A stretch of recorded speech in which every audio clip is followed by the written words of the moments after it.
अद्भुत ग्राम भीमा खेड़ी में 4 दिन पहले दो पक्षों में प्रॉपर्टी विवाद को लेकर काफी विवाद हुआ था।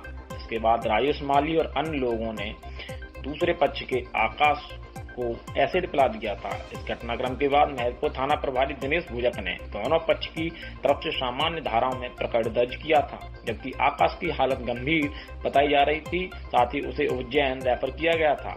आकाश के परिजनों ने दूसरे पक्ष पर गंभीर धाराओं में मुकदमा दर्ज करने की मांग की थी। इसको लेकर थाना प्रभारी से उनकी कहासुनी हुई थी।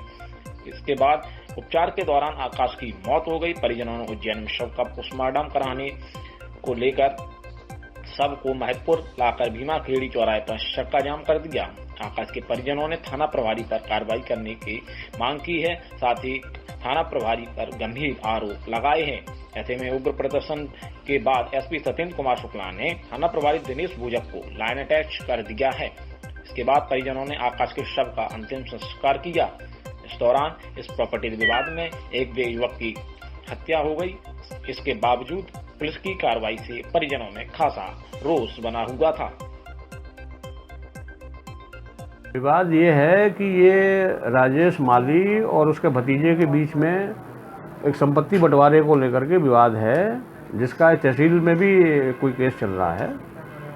और इसी संपत्ति विवाद को लेकर के दोनों पक्ष दिनांक 20 तारीख को विवाद किए थे, आपस में लड़ाई किए थे और दोनों पक्षों ने एक दूसरे को मार कुटाई किया था।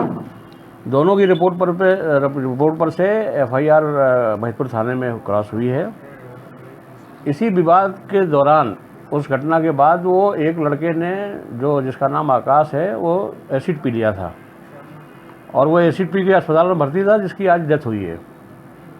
अब वो डेड बॉडी लेकर के और गांव के लोगों ने चक्का जाम कर दिया और वो उनका ये कहना था कि पुलिस ने अगर उस समय तत्काल कार्रवाई की होती तो शायद ये घटना नहीं होती, और उनको टीआई के प्रति आक्रोश जाहिर कर रहे थे।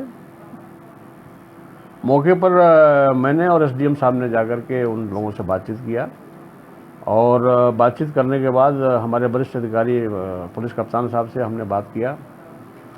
फिर जब एसपी साहब ने बोला है कि जांच हम करा रहेंगे और जांच होने तक के लिए टीआई को हम लाइन कर रहे हैं, और जांच पूरी होने पर अगर निर्दोष साबित होगा तो वापस उसकी पोस्टिंग होगी, अदरवाइज नहीं होगी, दूसरे की होगी। इस बात पर से सब गांव वाले मान गए हैं और उन्होंने चक्का जाम समाप्त किया है और उसका अंतिम संस्कार हो रहा है।